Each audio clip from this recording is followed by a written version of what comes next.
জামায়াত ইসলামের কাছে আহ্বান রাখবো, ভণ্ডামি বাদ দেন। আপনারা ভণ্ডামি বাদ দিয়ে অন্তরে কি আছে একটু খুলে বলেন। বাংলাদেশে জামাত একটা বাইট দেওয়ার চেষ্টা করতেছে যে তারা খুব সংস্কারের পক্ষে, কিন্তু বিএনপি খারাপ হলেও একদিকে ভালো যে তারা যে সংস্কারের বিপক্ষে এটা জনগণের সামনে সরাসরি বলে। আর জামায়াত হলো এমন যে মনে ওরা সংস্কারের বিপক্ষে, মুখে তারা বলে সংস্কারের পক্ষে। বক্তব্যটা অনেক দীর্ঘ। জামাত ভণ্ডামি করে, ভণ্ডের দল, এদেরকে আহ্বান করা হয়েছে যে আপনারা ভণ্ডামি বাদ দিয়া অন্তরে যেটা আছেন এটা মুখ দিয়ে বের করেন। তাও কে বলছে? 3 দিন আগ পর্যন্ত জামাতের একনিষ্ঠ শুভাকাঙ্ক্ষী বা জামাতের খুবই ঘনিষ্ঠ মিত্র হিসাবে বা জুলাই আগস্ট অভ্যুত্থানে মেটিকুলাস ডিজাইন হোক আর যেটাই হোক, এটার পিছনে এই সমন্বয়কদেরকে যারা সেফটি দিয়েছেন, যারা রোডম্যাপ দিয়েছেন, যারা গ্রোমিং করেছেন, নেতৃত্বের জায়গায় আইনা সরকার পতনের পরেও বিভিন্ন দাবিতে যাদের পিঠে ভর করে এনসিপি দাঁড়াইছিল, এটা হচ্ছে জামাত। আর এটার রেজাল্ট কি? ছাত্রদের পিঠে এখন আর এনসিপি নাই। 4টা জাতীয় ইউনিভার্সিটি নির্বাচন হয়েছে, ঢাকা বিশ্ববিদ্যালয় থেকে শুরু করে স্বতন্ত্র প্রতিষ্ঠান থেকে জাতীয় না, স্বতন্ত্র শিক্ষা প্রতিষ্ঠানগুলো, একটা তো দেখেন এনসিপির কোনো অস্তিত্ব নাই। এখন আজকে যে নাসিরউদ্দিন পাটোয়ারি তিনি যে বক্তব্যগুলো দিচ্ছেন, ইভেন আজকে তার এই বক্তব্যের মধ্যে আবার বিএনপির প্রশংসা শুনলাম। মানে বিএনপি অন্তরে যেটা থাকে এটা মুখে বলে দেয়। মুনাফেক না, মুনাফেক কারা? যারা অন্তরে একটা রাখে, মুখে আর একটা বলে। তো জামাতের যে বক্তব্য, এই মুনাফেকের আরেক নাম হচ্ছে কি এখানে ভণ্ডামি। জামাতের নেতাকর্মীরা আপনারা আসলে বিষয়টাকে কিভাবে দেখছেন? কেন এনসিপির সাথে আসলে জামাতের বিভাজন তৈরি হইল, এটা একটু বোঝার দরকার আছে। বিভাজনটার যাত্রা শুরু হয়েছে জুলাই সনদ স্বাক্ষরকে কেন্দ্র করে। কারণ আমরা যতদূর দেখলাম, জুলাই সনদে স্বাক্ষর করার ইস্যুতে জামাত পিছ পাচ্ছিল। হুট করে যখন জামাত স্বাক্ষর করে বসলো, এনসিপি একা হয়ে গেল। এখন বিএনপি করে দিছে, সরকার একটা শক্ত সাপোর্ট পেল, এনসিপি সরকারের কাছে একটা হালকা দল হয়ে গেল। কেন?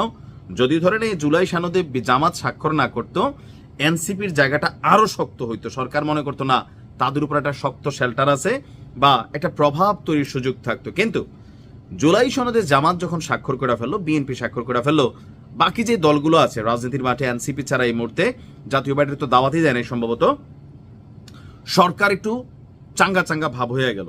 এনসিপি একটু মাঠের মধ্যে ওজন হারাইলো। এমনকি তারা পুরোপুরি বলল যে জামাতের ঘাড়ে দোষটা চাপাই দিল যে তারা প্রতারণা করছে।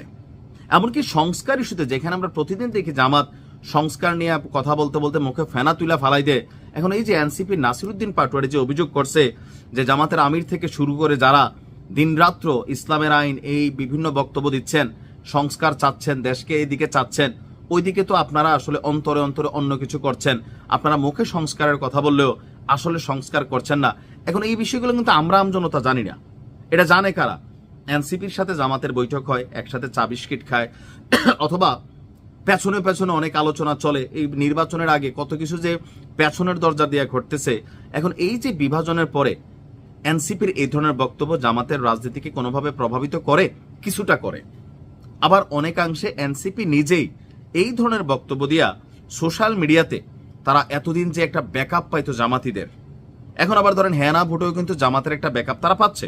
কিন্তু এর বাহিরে এই ধরনের বক্তব্যগুলো যখন আসে, সোশ্যাল মিডিয়া বলেন, রাজনীতির মাঠে বলেন, এনসিপি কিন্তু আস্তে আস্তে দল শূন্য হয়ে যাচ্ছে।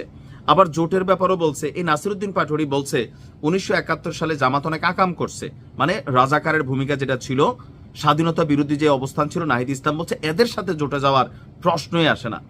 এখন টোটাল পারসেপশনটা যেদিকে যাচ্ছে, কেউ কেউ বলছেন যে এনসিপি আসলে বিএনপির সাথে কানেক্ট হচ্ছে দিন শেষে। কারণ এখন তাদের বিএনপি নিয়ে একটু সুর বদলাইছে। যেই ভাষায় জামাতরে ধরে, এই ভাষায় কয়েকদিন আগে বিএনপিরে ধরতে নাসিরউদ্দিন পাটোয়ারিরা, তাদের বিরুদ্ধে ঝাড়ু মিছিল, জুতা মিছিল, অনেক কিছু হয়েছে। কিন্তু এরপরে আস্তে আস্তে এখন আবার জামাতের বিরুদ্ধে অবস্থান। এইটাও কি অবস্থান নাকি আসলে কোনো কৌশলগত অবস্থান, সেটা নিয়ে আমরা কনফিউশন। আমরাও চাই আপনাদের অন্তরে কি, মুখে কি, এগুলো ক্লিয়ার করেন মানুষের কাছে। ভালো থাকুন।